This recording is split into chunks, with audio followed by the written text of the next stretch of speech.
myself. Oh no, give me that cell. Oh, I gotta go like Cobain. 8 years to the grave, gone insane. My blood got propane. How you gon' go and throw my name with shame? Already cross-faded, making it to the disco. I hate it, and you know how this goes. You framed it, picture painted in my room. This that real life shit, none of Zoom, got the scene in it. Make sure you're subscribed. What's up, y'all? It shows the most. That's the most. JerCrispy. We're back in another video. When the Boondocks nearly got erased from Is This Over at Kickball. Make sure you like, comment, subscribe, follow out social media. It's gonna pop on the screen. And the Boondocks. Let's get it. Yo. So the episode starts and we got Ed Wensler and Mr. Lone Dude having a meeting. They're discussing their upcoming kickball match, flexing their players like Pokemon. But mid-conversation, Lone Dude mentions that Ed owes him money on the same time in his Drake with YK Osiris. Apparently Ed's in major debt to China. I'm talking billions. And being a wealthy businessman, Mr. Lone Dude is trying to collect this bread. Now Ed does not have $20 billion, so he's trying to plead with Mr. Lone Dude. And I'm trying to figure out, how the fuck are you $20 billion in debt, bro? Like, my God. What could you have possibly done to get that deep in? They come up with a solution, deciding to make their kickball match a parlay. But now not only is there money on the line, but the citizens' houses and freedom is at stake too. Robert tells Huey that Ed is trying to recruit him for the match, but he says hell no, because he's the entire reason he quit playing in the first place. We learned that Huey was basically the Michael Jordan of kickball. Now a long time ago he was getting rage baited by Ed's team during the match, so bro decided to crash out, throwing the ball straight at a little girl. Not only was this a hit by pitch, but he gave her a severe permanent limp. Because of Huey, she could never play kickball again, so he decided to retire. We see Robert telling Huey that if he doesn't want to play, then he doesn't have to. Then 10 seconds later, we see his granddad discovered kickball in China and how it was called Jap baseball. But Huey does not care, because all he can think about is how he gave that girl a permanent limp. Now Ed pulls a fucking Uno reverse card, revealing that the girl is completely fine. And then this bitch had the audacity to start dancing, bro. Huey was so good of a prodigy that Ed not only... So you started dancing, I'm thinking the whole time your ass got hurt, bro. I promise you, next time you hear some stuff like that and you fake like you hurt, just know it's gonna be the worst way.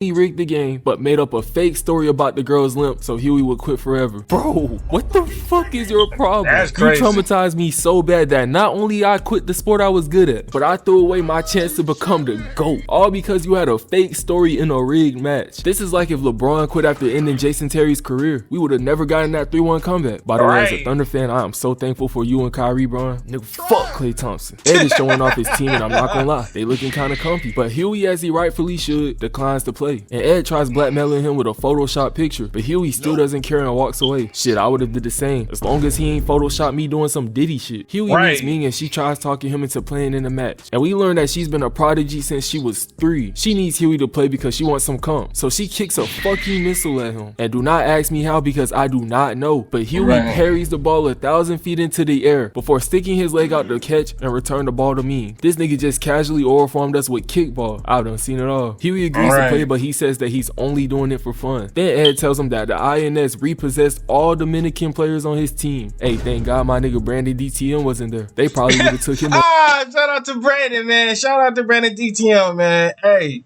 shout out to them, man. That's my dog too. We were just watching the maze run up off of him, man. Y'all go run that video up too, man. Shout out to my dog. Then not even 5 minutes later, the military players get called for a POW rescue in Afghanistan. Talk about bad timing, bro. Ed tells Huey that he has 2 days to find a completely new team that will fight for Woodcrest. Do you know how fast I would have walked away from this match? I already don't fuck with Ed, and now the super team that you had is gone? Yeah, nah, that shit's cooked. Huey finally puts together a new squad, and dog, this team is so trash.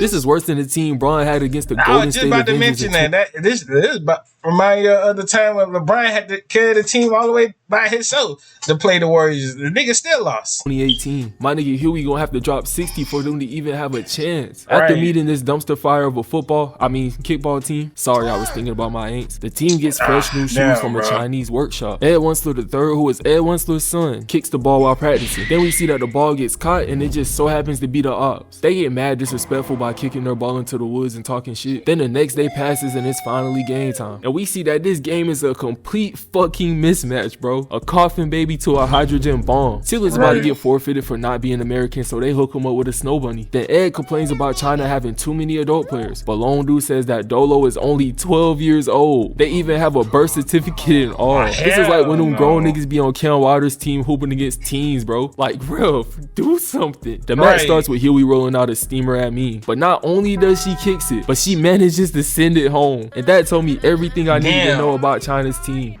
I'm in danger. Lily Chain steps up and we learn that she... Yeah, my nigga, I would have quit. I ain't lying to you. As soon as she went through that bit, I was in the backfield, I would have been like this. Okay. Am I going pretty far, right? You know what? Y'all trying to go get some ice cream?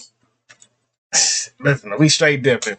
He's 73 years old, having kidney failures, and hasn't peed in 3 years. So I'm not gonna lie, I'm expecting this to be light work for Huey, you know, because he's a prodigy and all. He then rolls out another steamer, and this old woman boots that bitch out the field for another home run. Everyone's pressing Huey for being trash, and in all honesty, China's team is just overpowered as fuck, bro. This is like when the US sent Bron, Curry, and KD out to the Olympics. It's hard to compete with that shit, bro. Ed starts telling Huey that there is no tomorrow, so he decides to finally lock in. He rolls a perfect ball, making the kicker miss for a strike. Then he does it again for a second strike, and once more for a strikeout. Now Woodcrest is finally on board for their first strike. We then see him striking out the next kicker, making him whiff so bad that he falls. This gives Woodcrest their second out. Not enough to make up for 2 home runs in 2 pitches, but it's progress. Baby steps are better than no steps, you know? The way it was looking, I thought it was gonna be 5-0 in the first inning. Huey pitches at Dolo, and Dolo boots that shit. And oh my gosh, this ball sends my guy into a wall, knocking the wind out of him. I know his rib cage is bruised and battered because that kick had to be at least 200 miles per hour. Woodcrest managed to grab. Was like this. Oh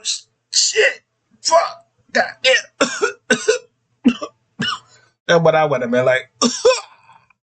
Goddamn! Strong ass leg. Throughout, so they switch sides. And now Huey's up first to the plate. Mean rolls and Huey kicks it first pitch for an easy double. Then Riley steps up next, and my little nigga is pointing for a home run. Dog, just because you point at the sky does not mean it's gonna work, gang. And Mean knows that too, because she rolls a fireball at him, making Riley fall on his damn head. The next pitches don't even come close to being hit, as Riley strikes out. Is this nigga serious? Next up is Mr. Let It Burn himself. Mr. It's gonna hurt for me to say this. It's coming from my heart. It's been a long time coming. It'll be let apart. I wanna work this out. Thing that I hope you know if we can't go our separate way. And I just see about this relationship when I'm hurting, baby. I'm it, baby.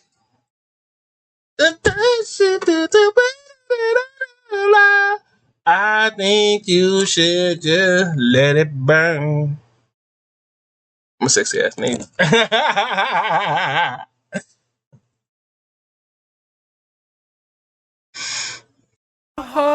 The announcer starts shit talking Tom, and he actually manages to boot the ball first pitch. Like, my bad, Tom. I was not familiar with your game. But it looks like Tom celebrated too soon, because this monk kicks the ball to Mean. You can see the look on Mean's face. That shit. That's cheating. That is cheating. That nigga can't kick the ball back. Nigga, the fuck? Nigga gotta grab the ball and throw it back. Nigga kick the ball back? The fuck? It is done. As mid-celebration, he gets rocked in the back of his head. GG's, Tom. What? Alright, my boy. Robert lines it up next and Mean pitches. And he actually kicks the ball. Back to the pitcher, that is. He tries to take the out without getting hit, but gets his dome rocked. And this gives Woodcrest their third out. What did I tell y'all? Huey literally has to carry these niggas, bro. We let us see Dolo kicking the ball, and it's obvious that bro is playing the wrong sport, because he completely runs Tiblet over, which is legal, by the way. Like, as long as the block... That nigga hit... That nigga prime Ray Lewis in his prime? Nah, hold on, wait. That nigga even showed the picture. Ain't no way. Ain't no way that nigga did that nigga like that. Sport, because he completely runs Tiblet over. And the nigga just smirking like that. Had that nigga flying. Hold on, let's go back. See Dolo kicking the ball, and it's obvious that bro... Just look how... bro's playing the wrong sport, because he completely runs Tiblet. The ball went up in the air at that point. He already out. mind you. It over, which is legal by the way, like as long as they're blocking the base. A few minutes go by and we see Woodcrest up to the plate, and man, it's obvious that these refs are being paid because Butch kicks the ball only to get attacked by shoes, and if it wasn't enough, we see Tiblet running for a base only to get rocked with brass knuckles. Then they start jumping him too, stumping him out and hitting him with a baseball bat. Ref, do something. Ed's over here wondering what's going on because he also paid the ref off, and the ref hits him with that let it shine. Here's a couple bucks, buy yourself a better outfit. Heard somebody hit the brakes and it was an 18-wheeler behind us. Came over the hill and plowed into the car behind us and then hit us. I spent about 3 weeks trying. Yeah.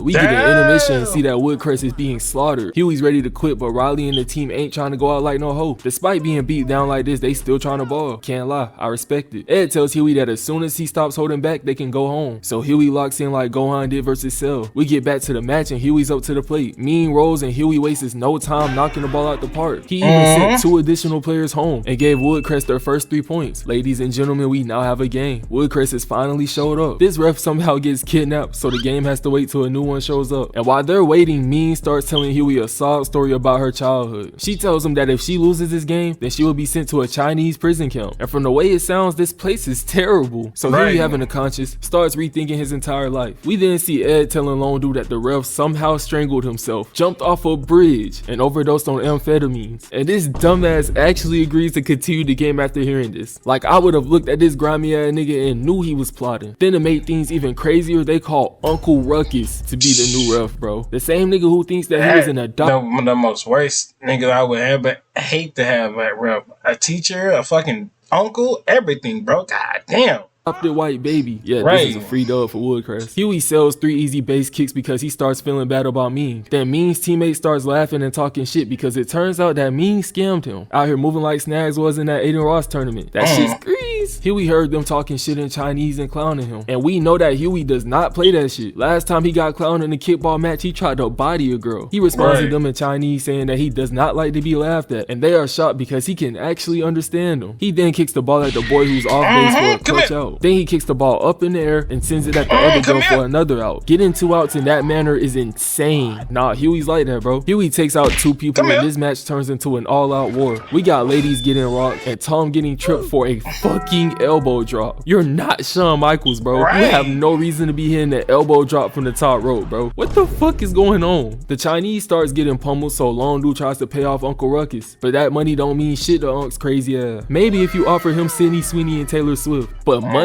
Man, hell no. Both teams are severely wounded and look like they just finished a scout mission at AOT. And we see that the game is now a 1v1 with my GOAT Huey and Mean. The crowd starts singing America the Beautiful, building aura and shit. And Huey causes a damn vortex around the ball. He tosses the ball 100 feet in the air and kicks that shit straight at Mean, setting it on fire. Mean and Huey both scream before Mean manages to make contact with the ball. And oh my gosh, she breaks her fucking leg like a Mortal Kombat X-ray, bro. All this over kickball is insane, bro. This is what nigga May looks like, y'all. Huey catches the ball but breaks his arm and the ball gets destroyed. Then we get the coldest part of this whole episode. Mean gets crawling, desperately trying to get the bases while Huey's knocked. Get up! You got this shit! Get up! Huey manages to stand and grabs the destroyed ball. Then he coldly walks her down, and you can just feel the aura from my nigga Huey. He drops the ball on her broken leg and wins the game for his team, proving why he's the GOAT. Cleveland! This for you! This is for you! That's what I'm talking about! That's why he's the GOAT!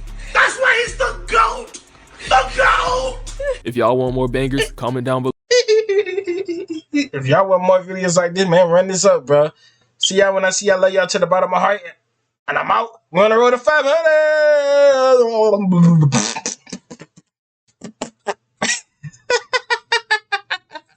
500.